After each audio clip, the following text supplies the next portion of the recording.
ko abantu baziyobagiza. Muri iki gihe abantu bariyobagiza, ubona abantu twuzuye isengero, twuzuye ku ruhimbi, turi benshi, ariko ijambo ry'Imana riravuga ngo bazaba batanakunda ukuri. Imana itugirire neza. Abantu bazaba bakunda ibyubahiro, bakunda kwambara imisaraba, ngo abantu bazaba bakunda kwishyira hejuru, ngo bazaba ari indashima, ngo bazaba bafite ishusho yo kwera ariko bahakana imbaraga zako. Akura w'imisozi agasenya ibihome, twari tubabaye. Arabohora TV, Arabohora TV, ishakiro ry'ubutumwa bwiza, umusemburo w'agakiza. Arabohora TV. Yesu ashimwe. Ndabashuhuje mwese abakurikiranye iyi televiziyo. Amazina yanjye nitwa Betty. Nshima Imana yampamagaye ikantoranya kugira ngo nyikorere. Mu by'ukuri hari ibintu byinshi Imana iba yakoze, ntabwo ari ugupfa kugutoranya gusa, ni ubuntu bw'Imana bugeretse ku bundi. Amazina yanjye rero nayo, nkorera umurimo w'Imana i Remera hariya kuri ADEPR, tumwe mu bayobozi b'uwo mudugudu wa international. Hanyuma Imana yangiriye neza impagakiza. Iyo ndi kuvuga ibi bene data, ni ubuntu bugeretse ku bundi Imana iba yaratugiriye. Ntabwo ari imbaraga nyinshi, si icyubahiro, si ikindi kintu icyo ari cyo cyose, ni neza y'Imana. Rero reka ndirimbe akaririmbo kabyutse kamfasha, kanakarayemo nkabyukiramo. Iyo turyamye dusinziriye, cyangwa iyo tugenda mu mihanda, turindwa n'imbabazi zayo, turindwa n'urukundo rwayo. Iyo turyamye dusinziriye, cyangwa iyo tugenda mu mihanda, turindwa n'imbabazi zayo, turindwa n'urukundo rwayo. Ntidufite gutinya habe na gato, kuko ubuzima bwacu buri muri we, haba mu byago ndetse no mu makuba, aturindisha imbabazi agira. Haba mu byago no mu makuba, aturindisha imbabazi agira. Haba mu byago byose no mu makuba unyuramo, akurindisha imbabazi agira. Ntidufite gutinya habe na gato, kuko ubuzima bwacu buri muri we, haba mu byago no mu makuba, aturindisha imbabazi agira. Haleluya, oh haleluya. Haba mu byago ndetse no mu makuba, aturindisha imbabazi agira.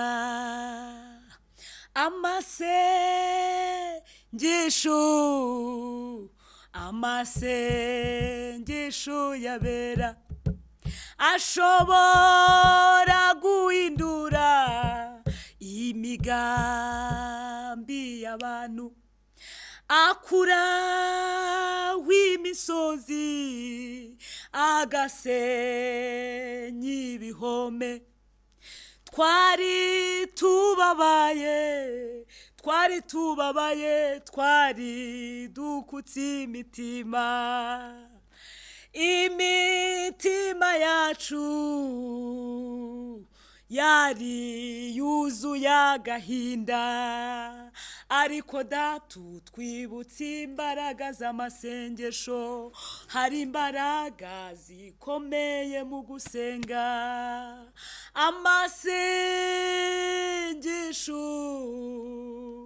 amasengesho yabera ashobora guhindura imigambi y'abantu, akura w'imisozi agasenya ibihome. Nubwo abanzi bacu bose batugose,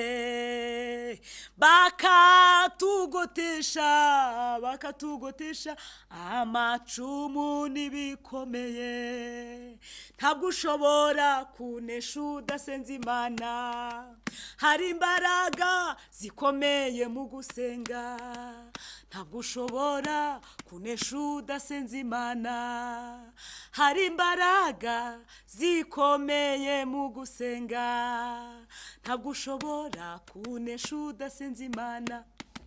Hari imbaraga zikomeye mu gusenga, ntabwo ushobora kunesha udasenze Imana. Hari imbaraga zikomeye mu gusenga,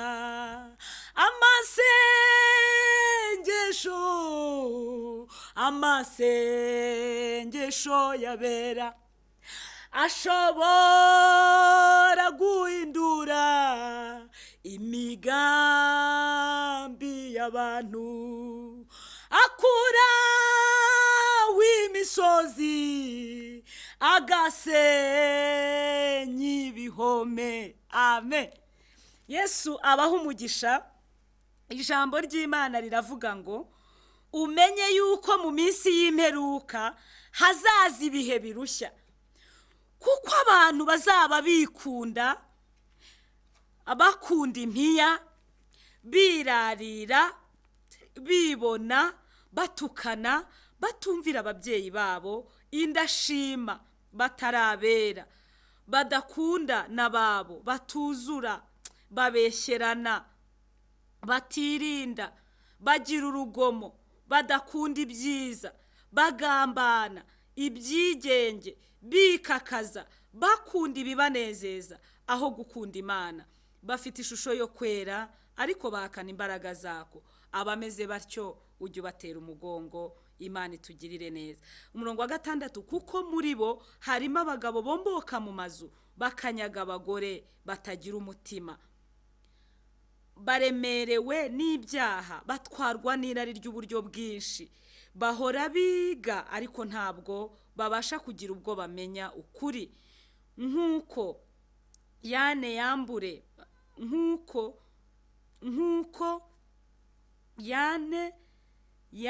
na Yambure barwanije Mose, niko n'abo bagabo barwanya ukuri.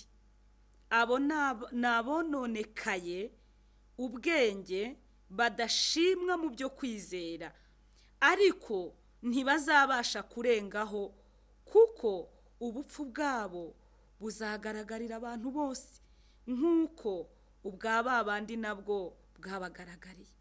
Ariko wehoho wakurikije neza inyigisho zanjye n'ingeso zanjye n'imigambi no kwinezeza no kwizera no kwiyumanganya n'urukundo no kwihangana no kurenganywa kenshi no kubabazwa kenshi, n'ibyambereyeho muri Antiyokiya no muri Ikoniyo n'i Lusitiro, n'ibyo nihanganiye byose ndenganywa. Nyamara umwami wacu abinkiza byose. Icyakora n'ubundi abashaka kujya bubaha Imana bose bari muri Kristo Yesu bazarenganywa. Icyakora koko abashaka kujya bubaha Imana bose muri Kristo Yesu bazarenganywa. Kandi abantu babi n'abiyita uko batari bazarushaho kuba babi, bayobywa. Ariko weho ugume mu byo wize ukabyizezwa, kuko uzi uwakwigishije, kandi uzi yuko uhereye mu buto bwawe wamenyaga ibyanditswe byera bibasha kukumenyesha ubwenge bwo kukuzanira agakiza gaheshwa no kwizera Kristo Yesu. Amen. Ibice 4 Timoteyo 2:7. Narwanye intambara nziza, narangije urugendo, narinze ibyo kwizera, ibisigaye mbikiwe ikamba ryo gukiranuka, iry'umwami wacu umucamanza utabera azampa kuri urya munsi. Amen. Nifuje ko tuganira kuri hano magambo kandi ntabwo turi butindi. Twaririmbye indirimbo ivuga ngo amasengesho yabera ashobora gukuraho imisozi agasenya ibihome. Aya magambo y'Imana ni Paulo wahuguraga Timoteyo. Paulo uyu nguyu yarenganirijwe ubutumwa bwiza. Paulo nguyu yari intumwa ya Kristo Yesu. Yesu ashimwe cyane. Imana yamwise intumwa. Iri jambo Paulo riravuze ngo ujye ufatanya nanjye kwihanganira imibabaro muri Kristo Yesu. Ariko ahugura Timoteyo akoresheje rino jambo, aravuga ngo Timoteyo mwana wanjye, umenye yuko mu minsi y'imperuka hazaza ibihe birushya, ngo kuko abantu bazaba bikunda.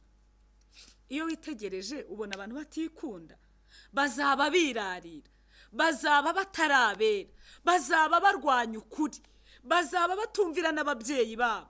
Bibiliya ivuga ngo bazaba ari indashima. Imana itugirire neza.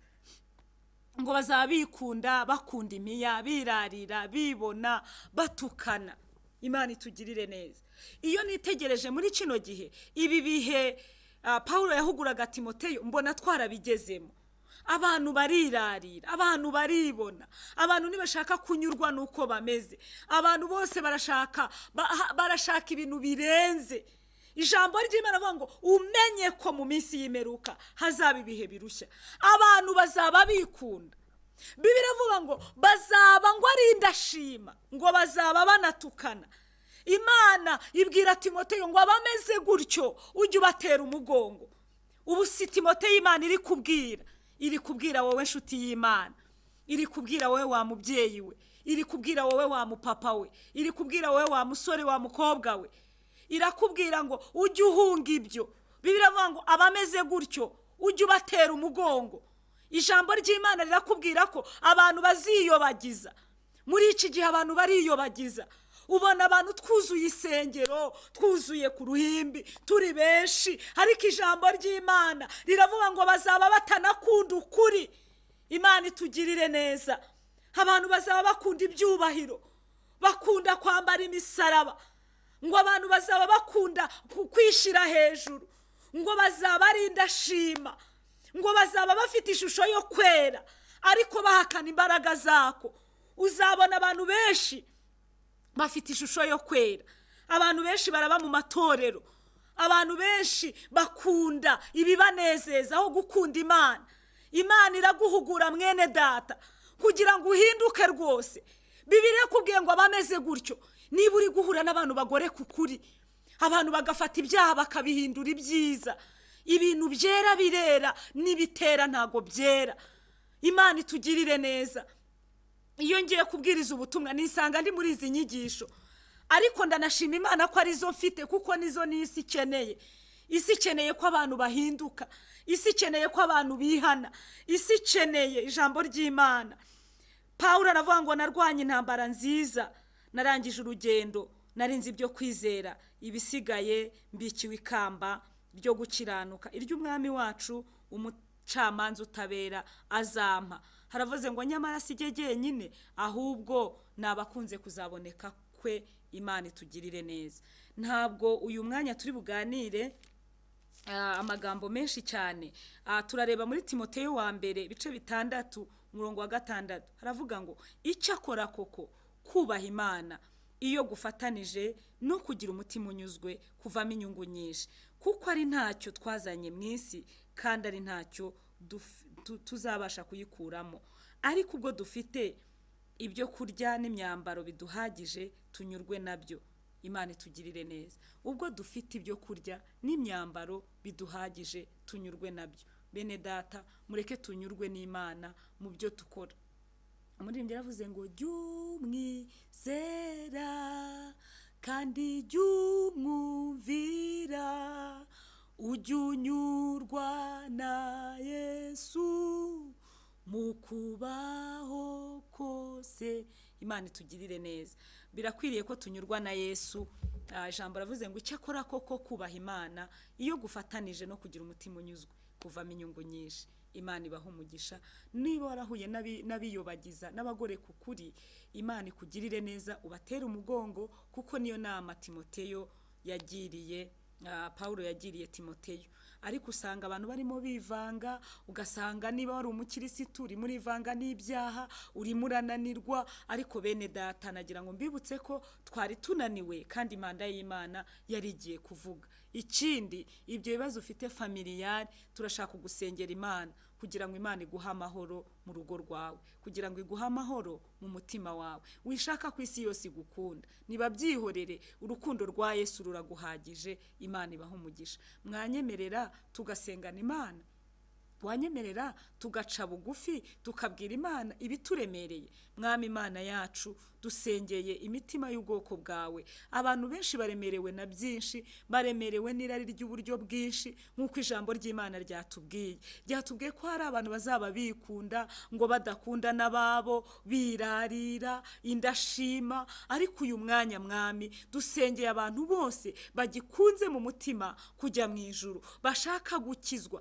bashaka guhinduka, bashaka kwakira Yesu, bashaka kumenekera Imana, bashaka guhindura ubuzima bwabo bakabwegurira Kristo. Mu izina rya Yesu, reka ubashoboze. Abari babuze uko bagira, ubiyereke Mwami. Dushwanyaguje imbaraga z'abadayimoni, dushwanyaguje imbaraga z'abazimu, imbaraga z'abarangi, imbaraga z'abapfumu, imbaraga za nyabingi, abadayimoni urwego rwose bakoreramo. Mu izina rya Yesu turasabye Mwami kugira ngo ubohore itorero, abantu bose banezerwe, abantu bose bitegura impanda y'Imana, kuko umukwe yaza nonaha, yaza tuvuye muri studio, yaza tugenda mu muhanda, yaza turi mu kazi, yaza abantu bari kwa muganga. Mwami w'abami Yesu, babarira abantu ibyaha kubw'imbabazi zawe, kubw'ubuntu bwawe, kubw'urukundo rwawe. Kandi n'aba biyobagiza, aba badakunda ukuri, turabasengeye, nabo warabapfiriye, nabo urabakunda, nabo itayeho,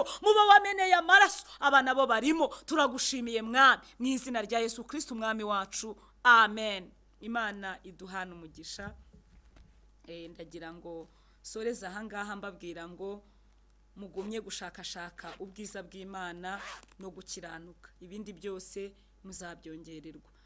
Nifuza kubaha nimero mwakwandikaho nka message wifuza ko tugufasha. ni 830783 146 27 ku bari mu mahanga, plus 250, ugakurikizaho 783 146 27. Wifuza gukizwa waduhamagara tukagufasha. Nagira ngo mbasabe kandi mukore subscribe, share na like na comment. Iyo mubikoze biradufasha, muba mudushyigikiye mu buryo bumwe cyangwa ubundi, kandi namwe mwishyigikiye. Imana ibaha umugisha. Amen. Arabohora TV, Arabohora TV, ishakiro ry'ubutumwa bwiza, umusemburo w'agakiza. Arabohora TV.